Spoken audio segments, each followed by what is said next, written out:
Welcome to the Otherweb. Today's episode will be super short, but hopefully useful to those of you who have either considered publishing your own book or are considering it in the future.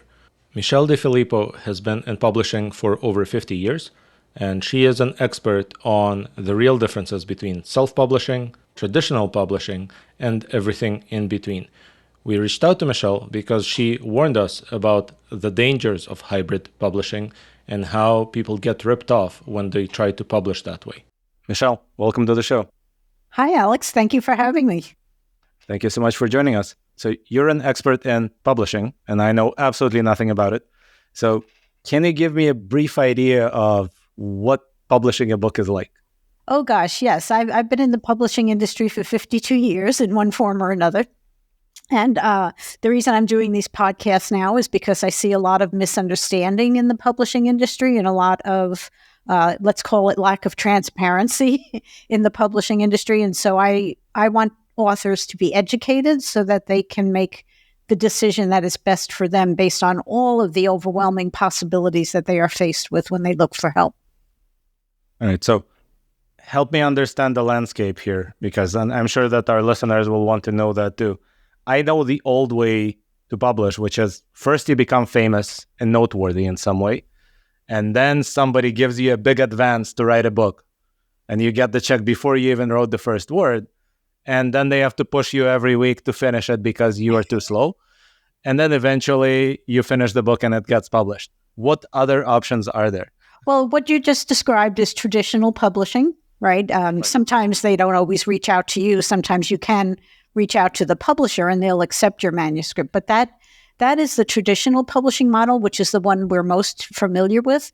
The publisher takes on all of the responsibilities for hiring the experts to produce the book, makes a very big investment in that. And then when the book is sold, the publisher takes most of the money from sales and pays the author a royalty, which is really a fair split if you think about it, because the publisher has made the investment, and so the publisher has a right to recoup that investment, and the author has spent nothing. They've contributed the manuscript, but they've actually spent no money. So it's a legitimate partnership, right? Right. The publisher does what it does best, the author does what they do best, and together they make a product for sale. Now, independent publishing was born pretty much with Amazon, and all of a sudden, authors could put their book out and distribute it to the public without any middleman publisher. All of the tools were available to them to distribute their book on Amazon and elsewhere, and the services were available for them, editors, designers, and so forth, to get help to produce their book. And that was also a good model because authors made the investment, but they also got all of the money when a book was sold. That is true independent publishing, and that is what we do still. We help authors with the entire process, help them get distributed in their name, so that when a book is sold, all of the money goes directly to their bank account. Somewhere along the line, intermediate companies came into play, self-publishing companies, hybrid publishers, whatever they call themselves. And what they do is they recognize that, authors are willing to spend money for services. So what we're going to do is charge the author for services, and we're also going to take money out of their pocket when a book is sold. So that's the thing that I want to make sure authors understand. They may still choose to do that, but they should understand that they're paying on both ends, the front end and the back end. And that's usually not too advantageous when there's an alternative. So if I am trying to understand the difference between these two models, one of the things that immediately jumps out at me, because I'm not an expert, is the Amazon self-publishing model seems to be only on Amazon, or can it also reach the shelves of brick and mortar stores? Okay, there are basically two print. Are you familiar with print on demand? No. Okay, print on demand means a book is only printed when it's been sold, which is great for authors because you no longer have to print 5,000 books and hope you sell them. Now, right. Print on demand addresses that issue. So there are two main print on demand platforms. The first one is kdp.com, which is owned by Amazon. The other is ingramspark.com, which is owned by the Ingram book company, which is 100 years old, and it's the largest book wholesaler and distributor in the world. Mm-hmm. So when we work with an author, we recommend that we set up their book on both of those platforms so that they can get the widest distribution at the lowest cost. Amazon is going to be where most of your sales come from, no matter what.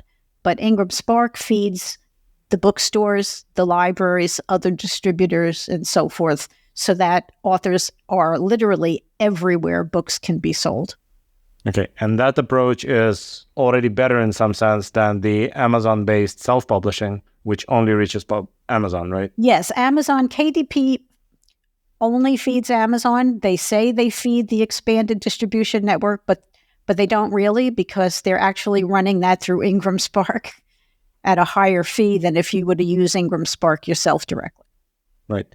And in your experience, are authors actually able to self-publish and then promote the book sufficiently that enough people see it? Oh, yeah. Or is it typically just a vanity project for authors? Well, the funny thing is a lot of authors don't want to promote their book, which we find very curious, right? Because people can't buy something they've never heard of, right? So we address that by introducing authors to good marketing people that we know and trust, and also offering some do-it-yourself services so that if they want to roll up their sleeves and market the books themselves, they'll have the training and the resources to do that effectively. Right.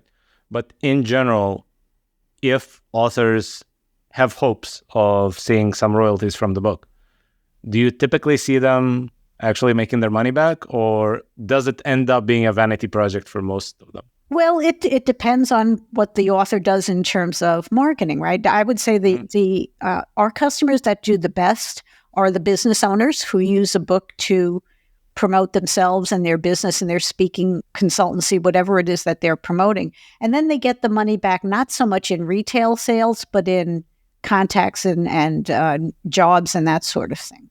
All right. So in general, this industry seems like it's complex, but you know it really well.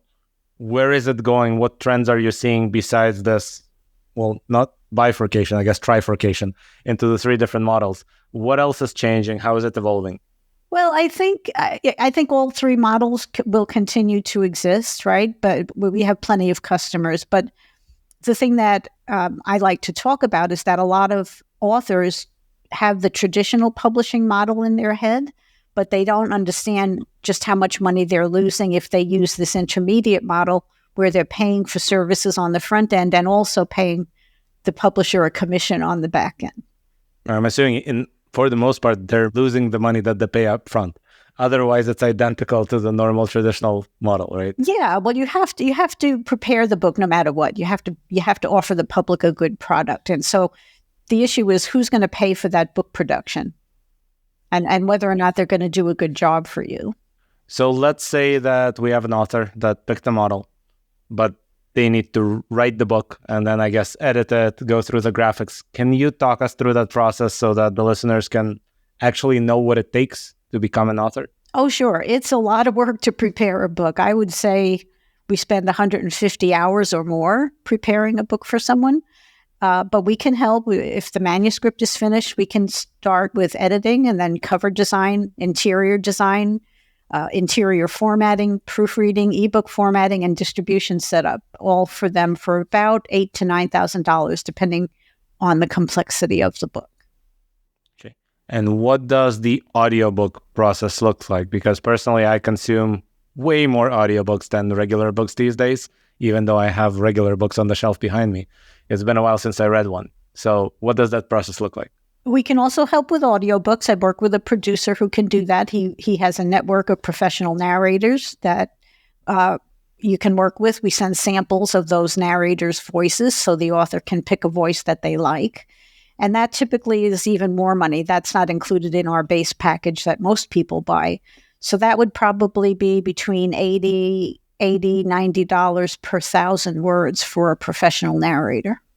And in general, in your experience, what makes authors successful?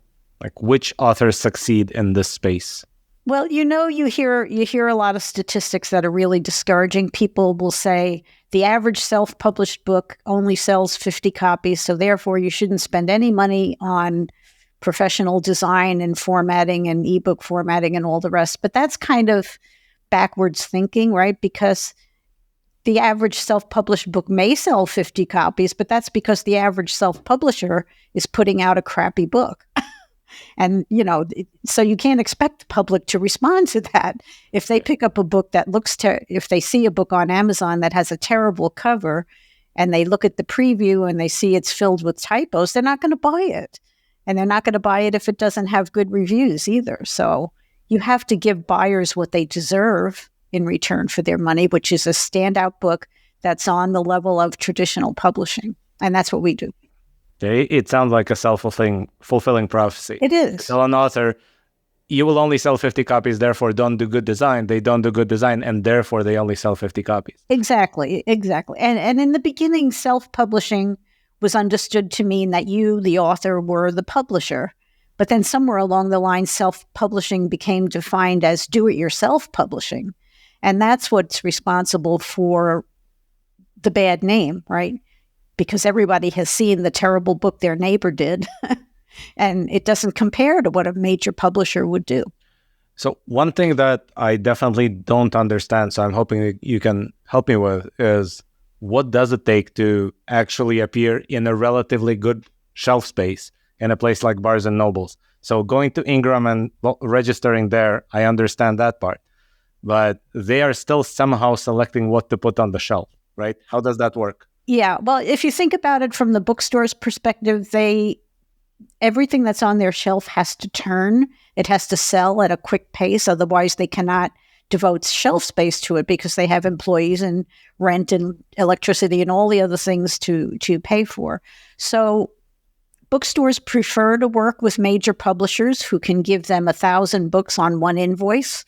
And there's also a whole machinery set up so that if the bookstore has to return the book, they can do it easily without a lot of time and effort. So for that reason, bookstores don't really like to work with independent publishers. It's unlikely that you will get your book on the shelf of a Barnes & Noble. You may be able to convince your local Barnes & Noble to give it a test. And if it moves, then they'll order more books. But it's a steep climb. What working with Ingram does is it puts your book in the Ingram database, which is where bookstores order books. And someone could walk into a Barnes & Noble and say, I would like this book. And the clerk will look it up in their computer and they'll see it's available and they'll see that they can get a good wholesale discount for selling that book to you. And then they may order it for you. So that's why most sales come from Amazon. It's essentially because you don't really appear in any other channel. Exactly.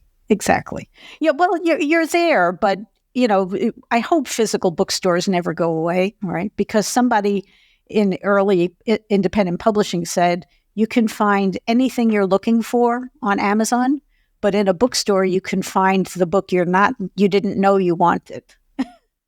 Right. And that was exactly my point. That becomes a channel by which people can discover you.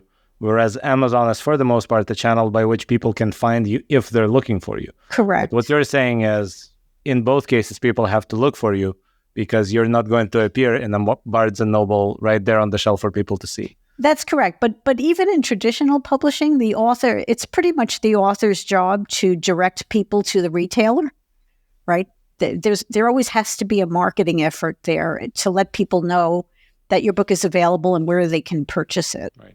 Well, I guess, yes, it's been a while since I just walked into a bookstore and bought a book that looks good. Typically, that only happens before a flight if I forgot my headphones. That's right. But at least that is good. The entire flight gets to see my book. That's good advertising. All right. Here's a question that you probably get a lot, and there's a lot of shady answers for that answer from some publishers. So I'm hoping you can clear that one up for us. Bestseller lists. How do those work? How do people get on them? And why are there offers to get on them without actually being a bestseller? Well, a true bestseller is one that's calculated by the Nielsen Company when they get reports of bookstore sales, right? And publish it in the New York Times. That is a true bestseller. What you're seeing a lot of now is dishonest, to put it bluntly. There are some companies that have figured out how to trick Amazon's computer so that the book appears to be a bestseller for about 45 minutes, long enough for the author to take a screenshot and claim that they are a best-selling author. But I think it's sad, really, because now the word bestseller doesn't mean anything anymore. We've all seen other people on social media saying, my book, I'm a best-selling author, and you never heard of them. They're not really a best-selling author. But I think it might not be entirely new, because I've seen people do that with the New York Times bestseller list too. Occasionally you see a politician write a book, and then just the party pre-orders 15,000 copies from various retailers, and the book becomes a bestseller, even though the only buyer was the DNC or the RNC. Yeah. Right? So it's not completely new. It's a step up from that. Yeah, but there's dishonesty in everything, unfortunately. So what does it take to become a real bestseller? What volumes of sales should you be driving of your book if it's, let's say, a nonfiction book of some sort? Oh, it's very difficult to be a bestseller. Even with all of their resources and all of their expertise, major publishers still have books that fail. So to be a bestseller, we work with an agent sometimes who has a good book and he can't get it placed with a publisher. But what he said to me once was that publishers won't even look at you unless you have 100,000 social media followers. So it's very difficult to get traditionally published. And even then, it's you like you said at the beginning, you almost have to be famous already in order to become a best-selling author. What does that look like from a numbers perspective? What numbers should you be driving? Oh, I'm probably thousands and thousands of books. The good thing is with major publishers, they'll push your book for 6 or 9 months, something like that. Then you're on the backlist. It's forgotten. So the great thing about independent publishing is you can define what bestseller means to you. You may be blissfully happy if you sell 1,000 books a year and you meet 500 customers a year because you've put your book out there. And you can keep promoting that book for as long as you want to. There's nobody telling you it's passé and we're not going to push it anymore. Yeah, well, since I come from the corporate world, right? In my world, people want the bestseller just to be able to say best-selling author in their LinkedIn bio, right? So they're looking for the binary classification, not necessarily for actually selling books. Right. It's not like those numbers are going to make much of a difference in terms of income. What do you think our listeners will want to know that we haven't discussed yet about publishing, books, etc.? Well, I just hope, like I said at the beginning, that they make an informed decision, and I'm happy to give anyone a free consultation if they contact us through my website at 1106design.com. We have all kinds of information there. I believe in being 100% transparent. All of our pricing is there. Educational articles are there. Design samples are there. So I want authors to know that they made the right decision and that they didn't just inadvertently stumble into something that's not advantageous for them. Understood. Michele, thank you so much. It's been great. Thank you, Alex. This has been another episode of The Otherweb. Join us next time for more discussions on media, books, and everything in between.